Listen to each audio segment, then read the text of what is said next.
Une salle de classe, quelque part en France, un mardi comme un autre, depuis 1993. Un gamin, avec une mèche blonde dressée sur la tête, est censé écouter la maîtresse.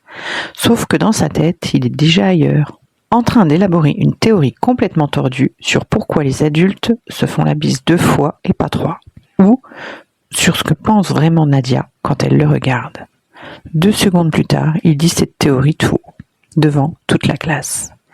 Il s'appelle Titeuf, et depuis plus de 30 ans, c'est probablement l'enfant le plus lu de la bande dessinée francophone. Bienvenue dans Maman à Maman, au cœur du TDAH, le podcast d'Émilie Châtelain. Après Bart Simpson, Tom Sawyer et Bob l'éponge, on reste dans notre série bonus, mais cette fois avec un personnage bien de chez nous. Je ne pose aucun diagnostic sur un héros de BD, mais Titeuf, c'est le TDAH version francophone, presque trop reconnaissable. Premier trait, le monologue intérieur, qui ne s'arrête jamais.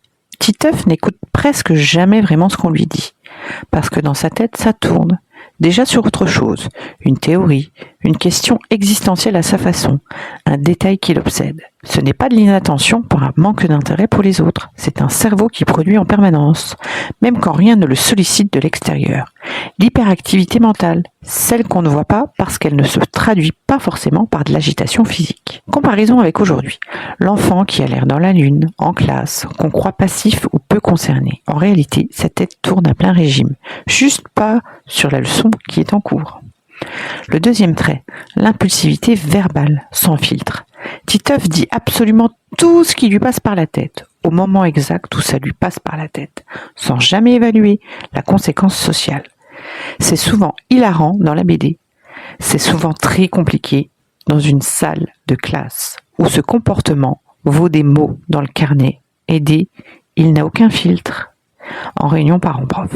Ce n'est pas de l'insolence calculée, c'est un cerveau où la pensée et la parole sont quasiment le même geste, sans le petit délai de vérification qu'ont d'autres cerveaux. Le troisième trait, l'obsession qui revient sans cesse. Nadia, la fille dont il est raide dingue amoureux, occupe une part disproportionnée de son cerveau, en boucle, jour après jour. Une fois qu'une idée s'installe chez Titeuf, elle ne le lâche plus. C'est exactement le mécanisme de l'hyperfocus. Une fois qu'un sujet capture l'attention d'un cerveau TDAH, il devient très difficile d'en décrocher, même quand ce n'est objectivement pas le bon moment. Quatrième trait, des théories parfois bluffantes, de perspicacité, malgré un profil de mauvais élève.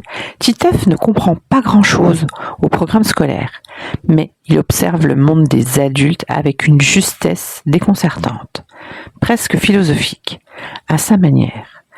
Ce contraste entre élève en difficulté et regard d'une justesse folle sur les choses est exactement ce qu'on retrouve chez beaucoup d'enfants TDAH. L'intelligence est bien là, elle s'exprime juste, rarement là où l'école la mesure. Et sous le comique de ses bêtises, Titeuf reste un enfant profondément tendre, capable d'une loyauté totale envers son meilleur ami, Manu. Blessé facilement par le rejet, cherchant sans cesse à comprendre un monde d'adultes qui lui semble absurde. Cette sensibilité cachée derrière les vannes et les bêtises, on la retrouve très souvent chez les enfants TDAH. Alors non, je ne dis pas que Titeuf a un TDAH. Je dis que si votre enfant a la tête qui tourne à 1000 à l'heure, même en silence, dit tout haut ce qu'il faudrait parfois garder pour lui, et s'accroche à ses obsessions avec une intensité qui vous dépasse, ce n'est pas un gamin mal élevé, c'est un cerveau qui carbure à sa propre logique et qui a juste besoin qu'on le comprenne. Le vôtre ne vit pas dans une bande dessinée, mais lui aussi mérite qu'on prenne le temps de comprendre sa logique à lui. À très vite.